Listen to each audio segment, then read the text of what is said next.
Hello children, Ravi sir here. Dear children, today we shall discuss A Tiger in the Zoo, the third poem in First Flight, the NCERT textbook for class 10. We shall discuss this poem in the following context. Number 1. Brief introduction to the poet. Number 2. Brief introduction to the poem. Number 3. Reading and understanding the poem. 4. Literary devices, that is, figures of speech used in the poem. And number 5. Rhyme scheme of the poem. First, let's get started with the introduction to the poet. Children, this poem has been written by Leslie Norris, a Welsh poet. Born on 21st May 1921 in South Wales, United Kingdom, he is a poet and a short story writer. He is considered to be one of the most important Welsh writers of post-war period. His literary publications won many prizes. He died on 6th April 2006. After a brief introduction to the poet, now let's have a brief introduction to the poem as well.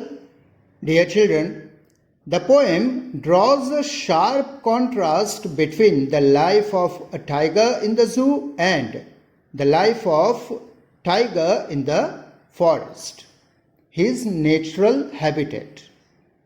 यानी यह poem एक tiger की जू की जिंदगी और उसके प्राकृतिक निवास स्थान यानी जंगल की जिंदगी, इन दोनों में विरोधाभास दर्शाती हैं. The poem has 5 stanzas in total. First, the poet starts with the life of a tiger in the zoo.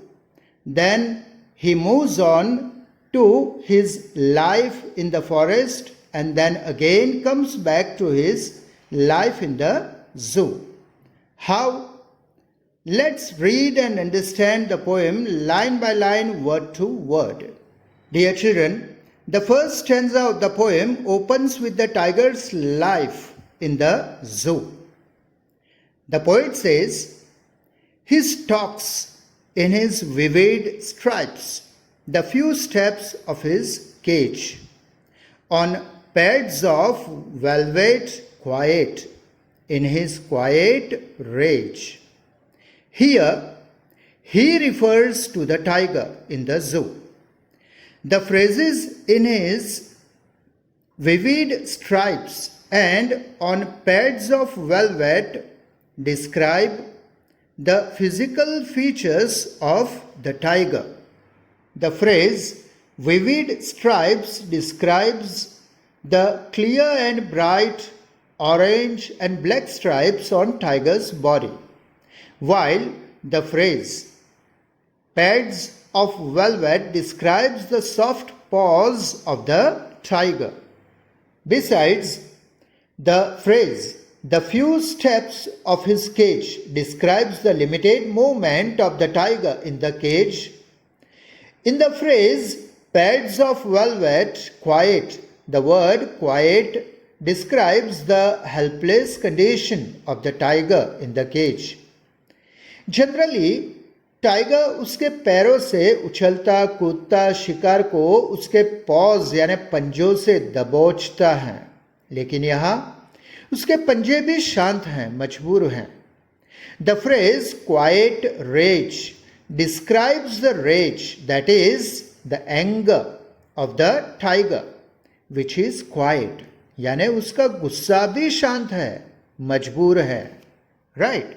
सो इस स्टैंजा में पोएट कहना चाहते हैं कि जू में रहने वाला ऑरेंज और ब्लैक पट्टों वाला टाइगर केज में पिंजरे में ज़्यादा घूम फिर नहीं सकता. उसके मुलायम पंजे और उसका गुस्सा भी शांत है. Right. The second and third stanza of the poem describes the life of the same tiger in the forest. The poet says, he should be lurking in shadow, sliding through long grass near the water hole where plump deer pass. Here, the word lurking means hiding in ambush, यानी छिपकर हमला करना. Slide means to move. Water hole means an area of water mass where wild animals come to drink water, and plump here means fully developed. So, इस stanza में poet कहते हैं कि जू के टाइगर को तो वाटर होल के नज़दीक एक मोटे से हिरन उसके शिकार पर छिपकर हमला करने की फिराक में घास में हलचल करते दिखना चाहिए था. Right. In the third stanza again the poet says he should be snarling around houses at the jungle's edge burying his white fangs, his claws, terrorizing the village. Here, snarl means to make an angry warning sound, and baring means exposing or revealing.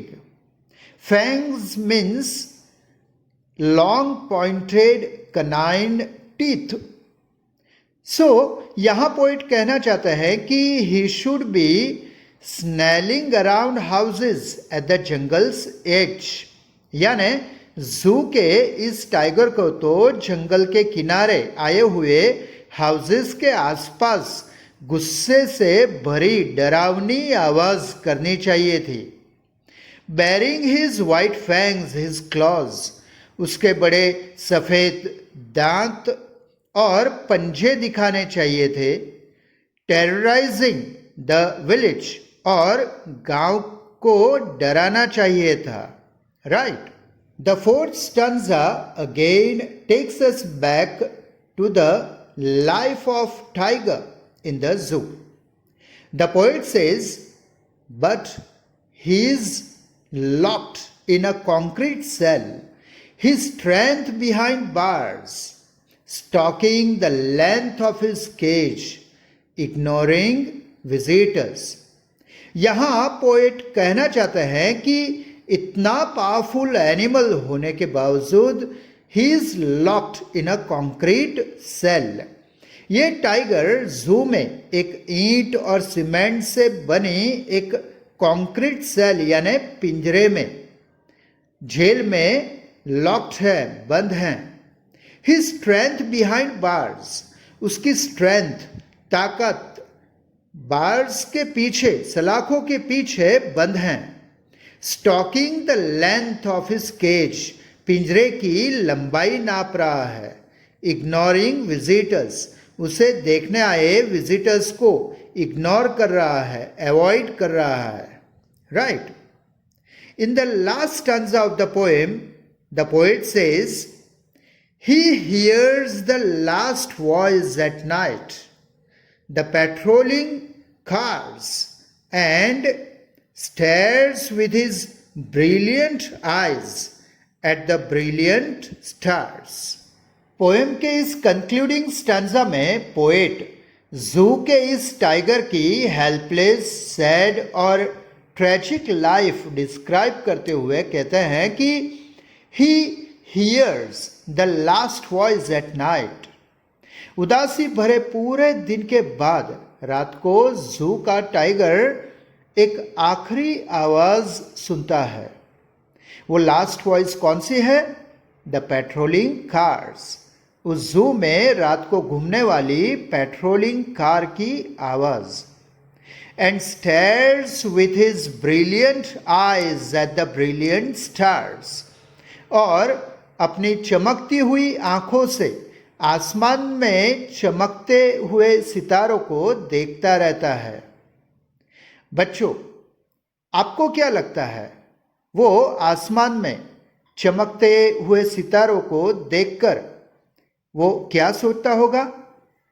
शायद वो जंगल में उसकी बीती हुई जिंदगी याद करता होगा, या तो ये सोचता होगा कि एक तरफ वो ब्रिलियंट स्टार्स हैं जो आसमान में आज़ादी से अपनी चमक बिखेर रहे हैं, और दूसरी तरफ वो खुद, जो कभी एक ज़माने में जंगल का ब्रिलियंट स्टार हुआ करता था, लेकिन आज जू के पिंजरे में सलाखों के पीछे कैद होकर रह गया है.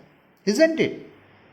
Dear children, after the reading and understanding the poem, now let's see the literary devices used in the poem. First, let's begin with alliteration. Now, what is alliteration? The repetition of the same consonant sound at the beginning of two or more words is called alliteration. For example, Peter Piper picked a pack of pickled peppers. Here, as you can see, the sound P is repeated in Peter Piper picked pack pickled peppers. Now let's examine the use of alliteration in the lines of the poem. Number 1. He stalks in his vivid stripes. Here the sound H in he and his, and S in stalks and stripes are repeated. In he should be lurking in shadow, the sound sh is repeated. In where plump deer pass, the sound p is repeated. In he should be snarling around houses, the sound h is repeated. In baring his white fangs, his claws, the sound h is repeated. In his strength behind bars, the sound b is repeated. And in he hears the last voice at night, the sound h is repeated. So these are the examples of alliteration in the poem. After alliteration, now let's see the use of repetition in the poem. When a word or phrase or full sentence is repeated at least twice in the line of the poem, it is called repetition. For example, oh, my love's like a red, red rose. Here the word red is repeated. So this is an example of repetition. Now let's examine the use of repetition in the poem. Have a look at this line in the poem. On pads of velvet quiet, in his quiet rage. Here, as you can see, the word quiet is repeated. Again, in the line, baring his white fangs, his claws, his is repeated. Even in the last line of the poem, the word brilliant is repeated. So, these are the examples of repetition. After repetition, now let's see the use of synecdoche in the poem. Now, what is synecdoche? When a small part refers to the whole object, or the whole object refers to its small part, it is called synecdoche. For example, uneasy fills the head that wears the crown. Here the small part, head, refers to the whole personality. So, this is an example of synecdoche. Now, let's examine the use of synecdoche in the poem. First, let's have a look at this line. Burying his white fangs, his claws. In this line, the fangs, that is teeth, and claws refer to the tiger. Again, in the line, and stares with his brilliant eyes. Here, eyes refer to the tiger. So, these are the examples of synecdoche in the poem. After synecdoche, let's see the use of metaphor in the poem. Now, what is metaphor? When there is an implied comparison between two persons or objects, it is called metaphor. For example, her words were a knife in his heart. Here, there is an implied comparison between words and knife. Now, let's see the use of metaphor in the poem. Have a look at this line. On pads of velvet quiet. Here, the softness of the tiger's paws is compared to the pads of velvet. So, this is an example of metaphor. After metaphor, let's examine the use of oxymoron in the poem. Now, what is oxymoron? When two opposite words are used in the poem together, it is called oxymoron. For example, true lies. Here, what is true can't be a lie, and a lie can't be true, isn't it? So, this is an example of oxymoron. Now, let's check the use of oxymoron in the poem. Have a look at this line in the poem. In his quiet rage. Here, the words quiet and rage are contradictory, opposite to each other. So, this is an example of oxymoron. After oxymoron, let's examine the use of internal rhyme. When a word in the middle of a line rhyme with another at the end of the same line or in the middle of the next line, it is called internal rhyme. For example, my unusual style will confuse you a while. Here the words style and while rhyme with each other. So this is an example of what? Internal rhyme. Now let's examine the use of internal rhyme in the poem A Tiger in the Zoo. First, have a look at this line. He should be lurking in shadow, sliding through long grass. Here the words he and be and lurking and sliding rhyme with each other. Again in the line, baring his white fangs, his claws, terrorizing the village. Here the words baring and terrorizing rhyme with each other. Even in the line, stalking the length of his cage, ignoring visitors. The words stalking and ignoring rhyme with each other.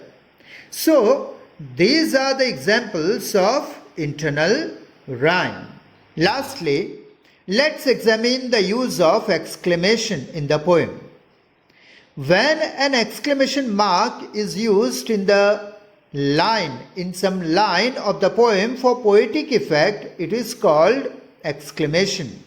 For example, how I hate you. Here, as you can see, an exclamation mark is used. Let's see the example of exclamation in the poem A Tiger in the Zoo. Have a look at this line in the poem. Baring his white fangs, his claws terrorizing the village. Here an exclamation mark is used for poetic effect. Right. After the literary devices, now let's examine the rhyme scheme used in the poem A Tiger in the Zoo. A rhyme scheme is the pattern of sounds that repeats at the end of a line or stanza To find out the rhyme scheme of this poem, first of all, let's underline the last words in each line of the first stanza. अब हम first line के last words tribes के लिए ए लिखेंगे. अब देखते हैं कि इस स्टैंजा में कौन सा लास्ट वर्ड ट्राइब्स से मैच होता है. आप देख सकते हो कि केज, क्वाइट और रेज में से कोई भी वर्ड स्ट्राइप्स से मैच नहीं हो रहा. Never mind. अब दूसरी लाइन के लास्ट वर्ड केज के लिए हम बी लिखेंगे. अब आप देख सकते हो कि फोर्थ लाइन का लास्ट वर्ड रेज उससे मैच हो रहा है, तो उसके लिए भी हम बी लिखेंगे. अब रह गई तीसरी लाइन का लास्ट वर्ड क्वाइट, उसे हम सी देंगे. तो इस स्टैंजा की राइम स्कीम है ए बी सी बी. अब दूसरे स्टैंजा पर आते हैं. उसमें भी हम लास्ट वर्ड्स अंडरलाइन कर लेते हैं. फर्स्ट वर्ड शैडो के लिए ए लिखेंगे. ये वर्ड भी ग्रास, होल या पास से मैच नहीं हो रहा. अब दूसरी लाइन के लास्ट वर्ड ग्रास के लिए हम बी लिखते हैं. ये ग्रास फोर्थ लाइन के लास्ट वर्ड पास से मैच हो रहा है, तो हम उसके लिए भी बी लिखते हैं. अब रह गया तीसरी लाइन का लास्ट वर्ड होल, उसे हम सी लिखते हैं. तो बच्चों, इस स्टैंजा की भी राइम स्कीम बनती है ए बी सी बी. उसी प्रकार स्टैंजा 3, 4 और 5 में भी यही राइम स्कीम यूज हुई है. So A B C B is the rhyme scheme of the poem A Tiger in the Zoo. So dear children, that was your poem A Tiger in the Zoo. I hope you understood it thoroughly. That's all in today's session. See you soon with a new topic and a new hope of learning something new. Till then, wish you all the very best with today's learning. Bye.